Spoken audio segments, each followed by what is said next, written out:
성경은 하나님의 인류의 구원 역사입니다. 하나님의 백성들을 마귀의 손에서 구원하기 위해서 하나님이 우리에게 믿음을 세우시는 이야기입니다. 민수기는 광야의 삶을 통해서 이스라엘 백성들에게 믿음의 훈련을 주셨습니다. 구원하시는 하나님의 사랑을 이를 통해 계시하고 있습니다.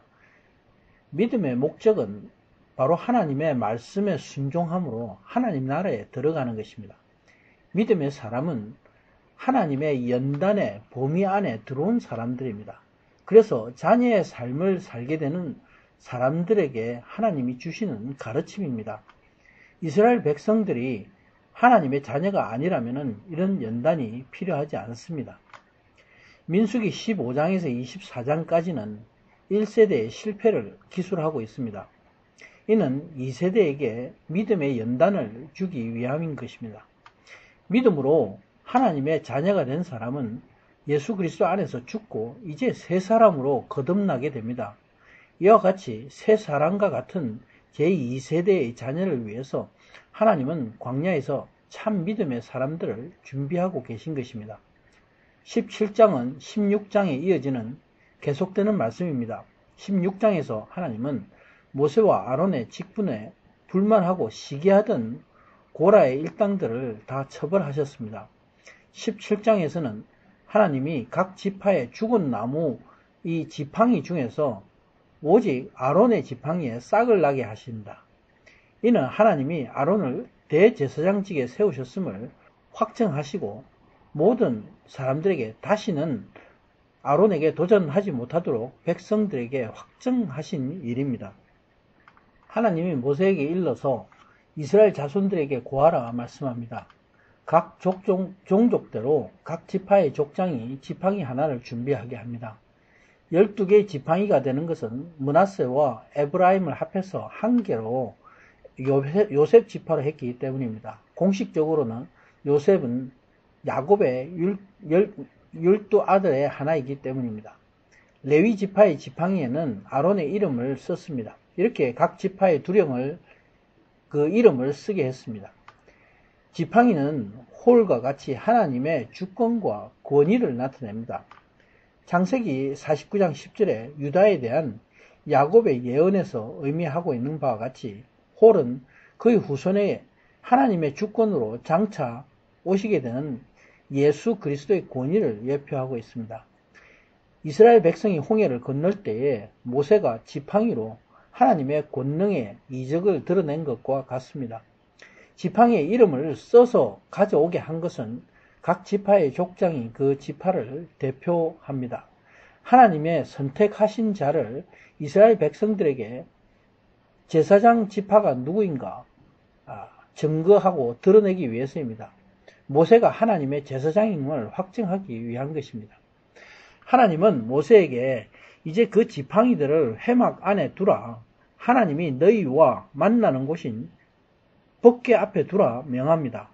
택한 자의 지팡이에 싹을 내게 할 것이다. 이로써 이스라엘 자손이 아무도 아론을 대적하지 못하게 될 것을 의미하고 있습니다.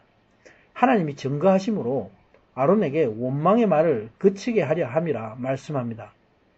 하나님의 명하시는 대로 족장들이 지팡이를 가져왔습니다. 모세는 아론의 것과 함께 12개의 지팡이들을 법궤 앞에 두었습니다.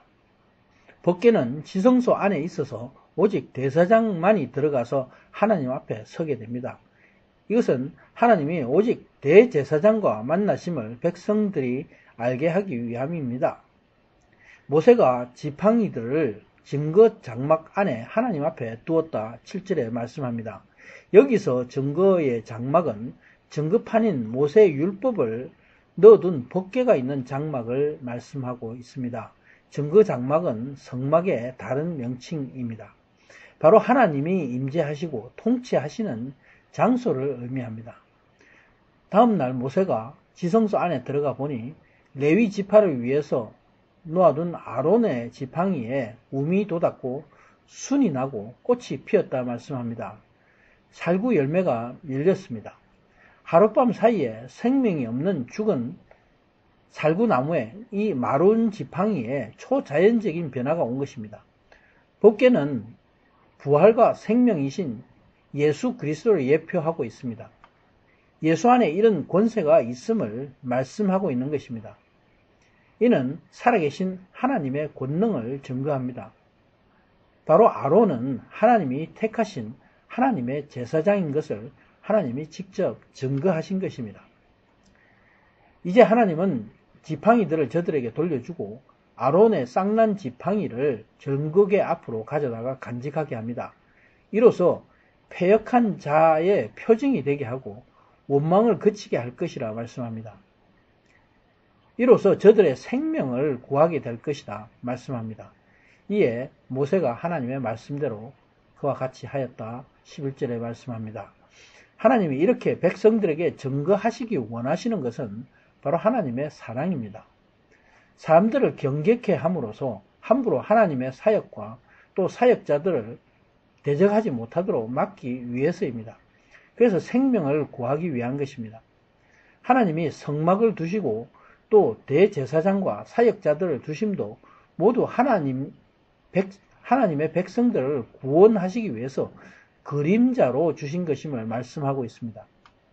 이스라엘 자손들이 모세를 향해서 우리가 모두 죽게 되었다, 망하게 되었다, 하나님의 성막에 가까이 가는 자마다 죽으니 다 망하게 되었다 얘기합니다.